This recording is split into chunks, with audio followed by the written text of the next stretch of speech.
Magandang umaga o gabi sa inyong tagapakinig, Sir Jeric. Sir Jeric, ibabahagi ko lang ang isa kong karanasan noon.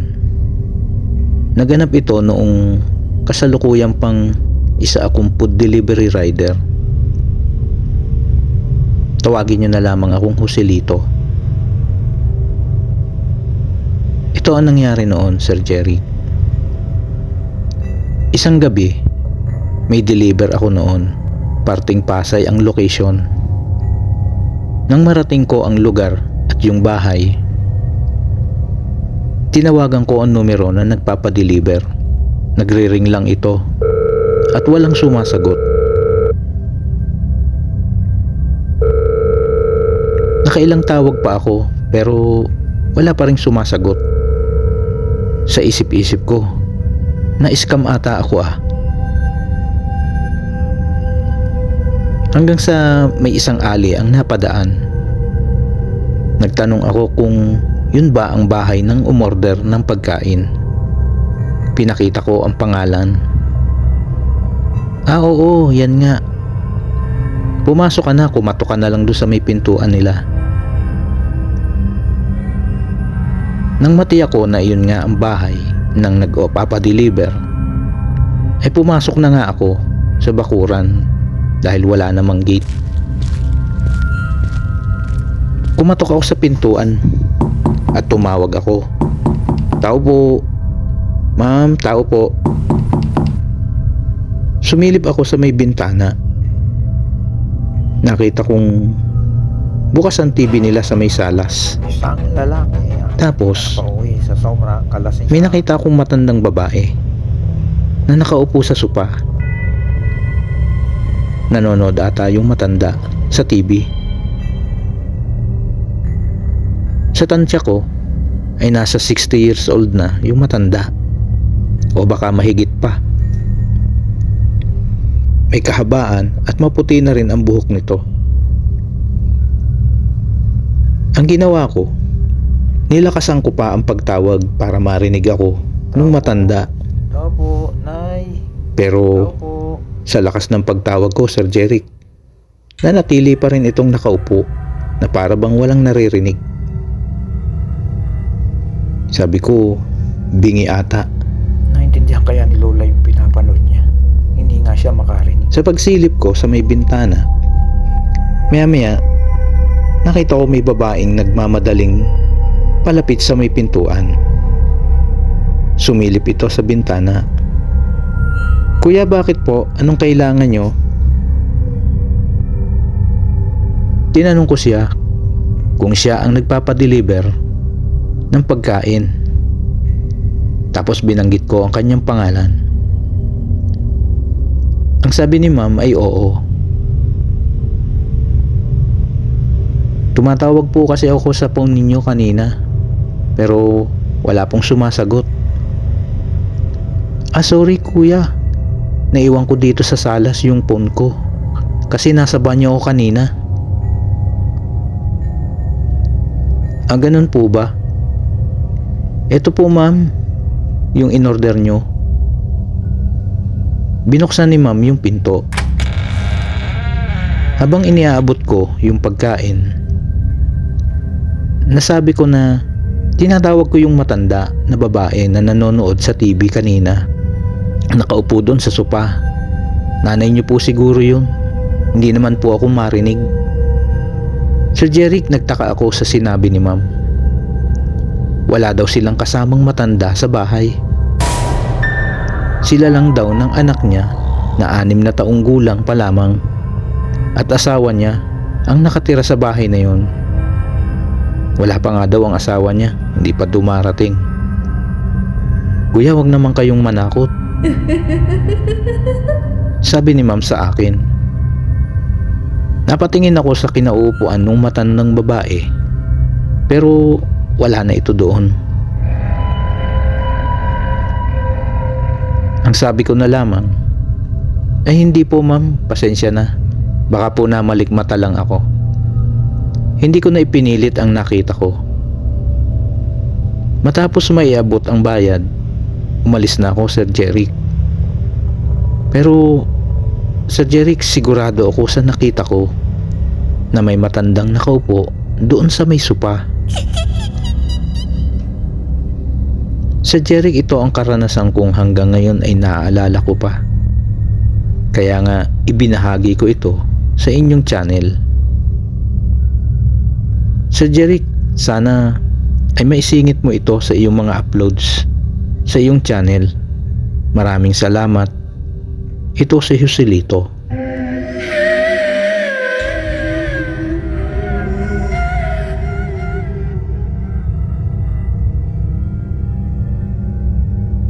May karanasan akong katatakutan. Nangyari ito noong nagtatrabaho pa ako bilang isang karpintero sa isang construction. Bali, kontraktor ang grupo namin. Magandang umaga sa iyo, Sir Jeric. Tawagin mo na lang akong Chris. Bali, ang kinokontrata namin ay bahay lamang. Hawak kami ng isang engineer. At siya na rin ang pinanser namin. Small time lang naman ang grupo namin. Isang araw, habang nagtatrabaho ako, kinausap ako ng foreman namin. Sabi ni foreman, puntahan ko daw yung unang project namin sa Cavite. Tapos na daw kasi yung bahay doon. At may ipapagawa daw yung may-ari ng bahay na kitchen cabinet at drawer. Pati daw sa mga kwarto ay papagawan din ng cabinet. Sabi ko kay foreman, magsasama ako ng isang tao para makatulong ko. Pumayag naman si foreman. Kaya isinama ko si Banong. Hindi niya tunay na pangalan. Para siya maging helper ko. Kinabukasan, bumiyahe na kami. Papunta sa Cavite. Sa Jeric, pasensya na kung hindi ko nababanggitin pa ang eksaktong lugar sa Cavite. Ang marating namin yung bahay, tamang-tamang andun yung may-ari ng bahay. Sir, magandang umaga po. Kami po yung pinapunta ni foreman dito na gagawa ng cabinet. Natatandaan niyo po ba ako? Ako po si Chris, yung karpintero. Oo, Chris, pasok kayo. Pagpasok namin sa loob, pinakita agad ni Sir yung gusto niyang mangyari sa kanyang kitchen cabinet. Chris, ito yung gusto kong kalabasan ng cabinet dito sa kusina. Pati yung sa kwarto, papagawan ko din ng mga cabinet. Sana matapos agad para makalipat na kami dito. Sige po, Sir. Sinukatan na namin ni Banong yung kusina para ma-estimate kung gaanong materyales ang kailangan. Pati yung sa mga kwarto. Matapos namin magsukat, ibinigay ko na sa may-ari yung nilista kong mga materyales. Sir, ito po yung lista ng mga materyales. Tawagan nyo na lang po si engineer para magkausap po kayo sa materyales. Sige. Tawagan ko siya mamaya. O paano, Chris? Maiwan ko na kayo dito. May kuryente naman dito, kaya may ilaw kayo sa gabi. May tubig na din. Ang problema ay banyo. Wala pang nakakabit na bowl. Sige, sir. Ingat po kayo. Kinabukasan, dumating na ang materyales na kailangan ko. Nagsimula na kami ni Banong. Sir Jeric, fast forward tayo. Sir Jeric, ang kinatatayuan ng bahay na pinaggagawa namin ni Banong ay nasa pataas na lugar at walang kapitbahay. Kung may kabahayan man, iyon ay nasa pababa dahil kalsada na iyon. Sa labas naman ng bakura ng bahay ay marami pang puno ng kahoy. At ang ilang bahagi ay masukal pa. Kaya pag tinawag kami ng kalikasan, doon na lang kami sa kakahuyan. Pero lumalayo kami pag ganun. Baka kasi mangamoy. Isang gabi, nakaramdam ako ng tawag ng kalikasan. Kaya lumabas ako. Naglakad na ako sa pwestuhan ko. Nakakatakot lang kasi madilim at masukal. Baka may ahas. Gamit kong pang ilaw ay yung cellphone ko. Sa Jeric hindi pa uso noon ang touchscreen. May keypad pa noon. Yun bang Nokia na maliit. Nakahanap na ako ng pwesto. Naupo na ako. Patingin-tingin ako sa paligid, pati sa mga taas ng puno habang nakaupo. Maya-maya, may narinig akong naglalakad. Mabagal ang lakad. Kasi rinig mo yung mga tuyong dahon at damo na natatapakan pag lumalakad. Kinabahan na ako, Sir Jeric. Kasi parang palapit sa kinauupuan ko yung naglalakad. Sa bandang likuran ko iyon nagmumula. Tapos, dahil nga sa hindi na ako makali, tinapos ko na ang ginagawa ko at kinabig ko na ang salawal ko. Tumayo ako at agad kong tinipatan ng ilaw yung likuran ko. Sa Jeric napasigaw ako sa gulat. Walang iya naman, Banong. Anong ginagawa mo dito? Papatayin mo ako sa nervyos. Akala ko kung sino na. Magbabawas ako. Malay ko bang nandito ka? Sa buwisit ko, iniwan ko si Banong. Nang mga sumunod na gabi, hindi na ako doon pumupwesto. Mas lumayo pa ako.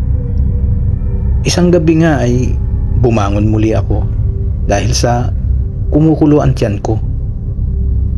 Lumabas ako para magbawas. Tinanong ako ni Banong kung saan ako pupunta. Chris, saan ka pupunta? Pupunta ka ba sa tindahan? Hindi, kumukulo ang tiyan ko eh. Magbabawas lang ako. Iniwan ko na si Banong at dumiretso na ako sa kakahuyan. Nang marating ko yung bago kong pwestuhan, habang nakaupo ako, ay nagsindi muna ako ng isang sigarilyo dahil malamok. Minuto ang lumipas. Natapos ako. Sa Jeric, pagtayo ko, nakakailang hakbang pa lang ako nang may mailawan akong mga tao na malapit sa daraanan ko. Nakaramdam ako ng takot kasi ang dami nila. Hindi ko sila mailawan ng direkta. Sir Jeric, butil-butil ang pawis ko noon sa nervyos. Sa isip ko, sino ang mga taong ito at saan ito galing? Sir Jeric, naglakad na ako sa daan. Habang lumalakad ako, ang mga taong iyon ay nasa daraanan ko mismo. Sa palagay ko lahat sila ay sa akin nakatingin. Sa Jeric, sa pagkalito ko at takot na baka kung ano ang gawin sa akin ng mga taong iyon, ay naglakas loob akong ilawan ang mga ito na sana'y hindi ko na lamang ginawa. Sir Jeric, pagtapat ko ng ilaw sa mga taong yun, natakot ako sa aking nakita. Sir Jeric, naaagnas ang mga mukha nila. Para silang bangkay na naaagnas. Lalo pa akong natakot nang lumakad ang mga ito palapit sa kinatatayuan ko. Sa takot ko, napasigaw ako ng malakas at tumakbo na ako palihis ng daan. Sir Jeric, hanggang sa makarating ako sa bahay, ay nagsisisigaw pa ako sa takot. Sinalubong ako ni Banong. Ano nangyari sa'yo? Bakit ka sumisigaw? Sinabi ko kay Banong na nakakita ako ng mga taong agnas ang mukha. Sabi naman ni Banong, anong taong agnas ang mukha? Nakakita ka ba ng patay? Hindi, buhay pero agnas ang mga mukha. Sir Jeric, hindi ako makausap ni Banong nang maayos ng gabing yun. Hindi rin ako nakatulog. Panay ang tingin ko sa may bintanang salamin. Baka nasundan ako.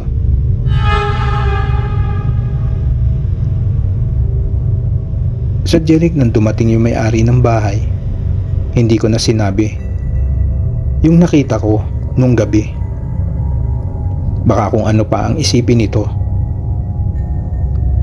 Ilang araw pa ang lumipas, saka ko lang naisip na baka ang mga nakita kong mga tao noong gabing yun ay mga multo o kaluluwa na lamang, pero iba pa rin ang takot na naramdaman ko noon. Kaya simula noon, naniwala talaga ako na may multo dahil sa naranasan kong makakita ng mga multo.